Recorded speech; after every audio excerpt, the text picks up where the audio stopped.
नमस्कार दोस्तों।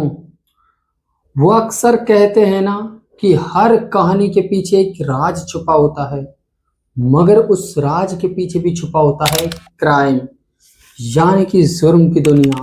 जी हाँ दोस्तों, मैं आपको कोई मूवी सुनाने नहीं जा रहा, बल्कि एक ऐसी भयानक घटना और उसकी सच्चाई से रूबरू कराने जा रहा हूँ, जिसे सुनने के बाद आपके रोंगटे खड़े हो जाएंगे।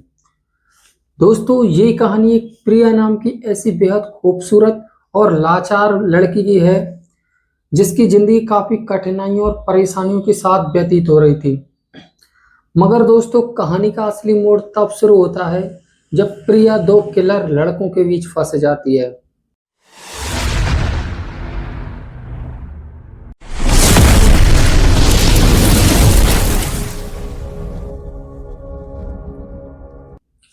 दोस्तों, ये कहानी है सन 2012 की एमपी के एक छोटे से शहर की, जहाँ पे प्रिया नाम की लड़की अपने एक छोटे से भाई के साथ अपना टूटी फूटी झोपड़ी में गुजर बसारा कर रही थी। आपको बता दूं कि प्रिया के पिताजी का बचपन में ही देहांत हो चुका था, और रही प्रिया की मां, जो कैंसर पीड़िता थी, कुछ साल पहले ही प्रिया को अलविदा कह के चल बसी थी। दोस्तों, प्रिया का काम सुबह अपनी झोपड़ी से निकलना, सड़कों और स्टेशनों पर जाके भीख मांगना और शाम को अपनी झोपड़ी में आ जाना। दोस्तों, इसी तरह से उसकी पूरी दिनचर्या ढल जाती थी। एक दिन दोस्तों, तेज बारिश हो रही थी। प्रिया और प्रिया का भाई भीख मांग के शाम को अपनी झोपड़ी की तरफ लौट रहे थे। तभी उन्होंने आके देखा कि झोपड़ी में तो पानी भर चुका है।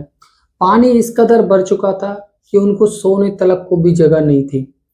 मगर दोस्तों, प्रिया की टूटी फूटी झोपड़ी के सामने एक छोटी सी दुकान थी, जहाँ पे प्रिया और प्रिया का भाई जाके सो जाते हैं।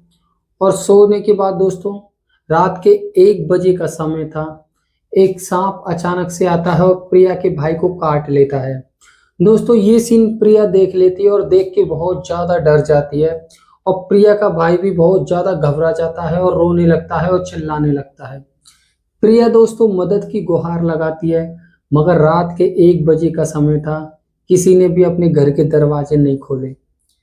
मगर दोस्तों, प्रिया अपने भाई को पैदल पैदल 1 किलोमीटर तक हॉस्पिटल लेके जाती है। हॉस्पिटल ले जाने के बाद प्रिया के भाई का इलाज चलता है। इलाज के दौरान दोस्तों, डॉक्टर प्रिया के भाई को मृत घोषित कर देते हैं और प्रिया से बोलते हैं, काश थोड़ी देर पहले आ जाता तो शायद इसकी जान बच जाती।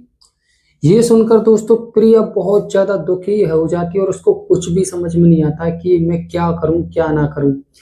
दोस्तों, पहले उसके माता पिता के जाने के बाद उसकी जिंदगी में काफी परेशानी आती हैं, और माता पिता के बाद उसका एकमात्र सहारा उसका भाई था, जिसके सहारे से वो जी रही थी, और वो भी उससे अलविदा कह के चला गया। दोस्तों, प्रिया ने इसी टेंशन में कई दिनों तक खाना नहीं खाया। प्रिया बहुत ज्यादा अकेली पड़ चुकी थी। मगर दोस्तों, अब बेचारी करे भी तो करे क्या। फिर दोस्तों, उसका वही दिनचर्या, सुबह बेचारी अपनी झोपड़ी से निकल के भीख मांगना, शाम को अपनी झोपड़ी में आना, रूखा सूखा जैसा खाने को मिलता वो खा लेना। मगर दोस्तों, प्रिया की जिंदगी का असली मोड़ यहाँ से शुरू होता है। कुछ दिन बाद दोस्तों, गांव से दो लड़के एक जॉब की तलाश में उस शहर की तरफ आते हैं, और उनको एक अच्छी खासी जॉब मिल जाती है। दोस्तों, वो दोनों लड़के प्रिया की झोंपड़ी से थोड़ी सी दूर एक किराए पे कमरा ले लेते हैं, जहाँ पे वो अपने अच्छे तरीके से रह रहे थे। दोस्तों, उनको जॉब पे जाते जाते काफी टाइम हो चुका था, करीब 10 से 12 दिन हो गए थे। दोस्तों, वो जैसे ही रोजाना जॉब से जाते थे, तो वो देखते थे कि रास्ते में प्रिया की झोंपड़ी पड़ती है, और रोजाना वो झोंपड़ी को देख के जाते थे। एक दिन दोस्तों, उन दोनों के दिमाग में एक गंदी खिचड़ी पकती है, और वो सोचते हैं कि क्यों ना इस लड़के से बात की जाए।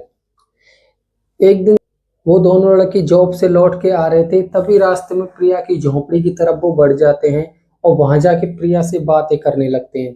वो प्रिया से पूछते हैं कि आप यहाँ पे क्या करते हो, कितने टाइम से रह रहे हो, आपका कोई है कि नहीं। तब उन दोनों को प्रिया सारी दास्तान सुना देती है और रोने लगती है। तभी उनमें से एक लड़का बोलता है कि अगर आपको किसी भी चीज की जरूरत हो तो आप हमसे कह सकते हो। तभी प्रिया बोलती है कि अगर आपके पास कुछ पैसे हो तो आप मुझे दे के जा सकते हो। तभी उनमें से एक लड़का उस प्रिया के लिए थोड़े से पैसे और कुछ खाने को सामान दे देता है और वहां से बातचीत करके निकल जाते हैं। तभी अगले दिन दोस्तों वो दोनों लड़के उस प्रिया की झोपड़ी पे जाते हैं और वहां जाके प्रिया से बातचीत करते हैं और प्रिया से बोलते हैं कि आप कब तक अपना ऐसा टाइम पास करते रहोगे, क्यों ना आप हमारे साथ जॉब कर लीजिए। दोस्तों ये सुनकर प्रिया बहुत ज़्यादा खुश हो जाती है और उन लड़कों से जॉब के लिए हाँ कह देती है और वो कहती है कि हाँ मैं जॉब कर सकती हूँ। दोस्तों इसी खुशी में तीनों ने एक साथ खाना खाने का प्लान बनाया था और वो दोनों लड़के प्रिया को बहला फुसला के अपने रूम पे लेके जाते हैं। वहां जाने के बाद दोस्तों तीनों साथ में खाना खाते हैं। खाना खाने के बाद दोस्तों एक लड़का उनमें से प्रिया को घूरने लगा था, दोस्तों प्रिया को गंदी निगाह से घूरने लगा था। तभी वो लड़का प्रिया से संबंध बनाने की बोलता है। दोस्तों ये बात सुनकर प्रिया डर जाती है और साफ साफ इनकार कर देती है कि मैं ये काम बिल्कुल भी नहीं करूंगी और प्रिया वहां से भागने की सोचती है। इस बात से दोस्तों दोनों लड़के गुस्से होकर प्रिया को जबरदस्ती बांध देते हैं और पूरी रात प्रिया के साथ जबरदस्ती संबंध बनाते हैं। दोस्तों संबंध बनाने के बाद दोनों लड़के सो जाते हैं और सोने के बाद सुबह उठ के देखते हैं कि प्रिया की बहुत ज़्यादा तबीयत खराब है। तबीयत खराब होते ही दोस्तों वो दोनों लड़के थोड़े डर जाते हैं और प्रिया को दवाई गोली लाते हैं और उसके लिए थोड़ा सा खाना लाते हैं। खाना खिला के दोस्तों दवाई गोली दे के दोस्तों फिर उसके साथ संबंध बनाने लगते हैं। दोस्तों जैसे ही तीसरा दिन होता है, तीसरे दिन भी दोस्तों प्रिया को हैवानियत का पूरा शिकार बना लेते हैं और तीसरे दिन भी उसके साथ जबरदस्ती संबंध बना के दोस्तों वो सो जाते हैं। जैसे ही दोस्तों वो जो तीसरे दिन सुबह उठते हैं तो देखते हैं कि प्रिया की तो मौत हो चुकी है। दोस्तों प्रिया मर चुकी थी। तभी दोस्तों वो दोनों लड़के बहुत ज़्यादा घबरा जाते हैं।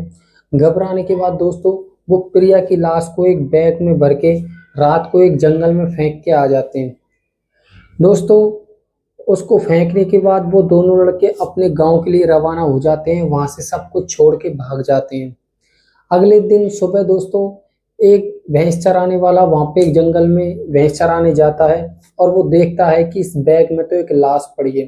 तभी दोस्तों सारे गली मोहल्ले में हल्ला हो जाता है और दोस्तों वहां पे जो प्रिया की झोपड़ी के सामने जो दुकान वाला था उसको सब कुछ पता था कि यहाँ पे दो लड़के आते थे और वो प्रिया से बातें करते थे। तभी दोस्तों पुलिस सीसीटीवी कैमरों के माध्यम से उन दोनों लड़कों का पता लगाती है और उनको गांव से गिरफ्तार करके दोस्तों जेल में डाल देती है। दोस्तों थोड़े से शौक के लिए, थोड़ी सी जवानी के लिए दोस्तों कैसे प्रिया की जिंदगी बर्बाद कर दी और अपने घर वालों की भी जिंदगी बर्बाद कर दी। दोस्तों जुड़े रहिए हमारे चैनल से और ऐसे ही सतर्क रहिए और ऐसे ही वीडियो देखने के लिए वीडियो को लाइक और चैनल को जल्दी से सब्सक्राइब कर दो। मिलते हैं अगले टॉपिक के साथ, जब तक के लिए जय हिंद।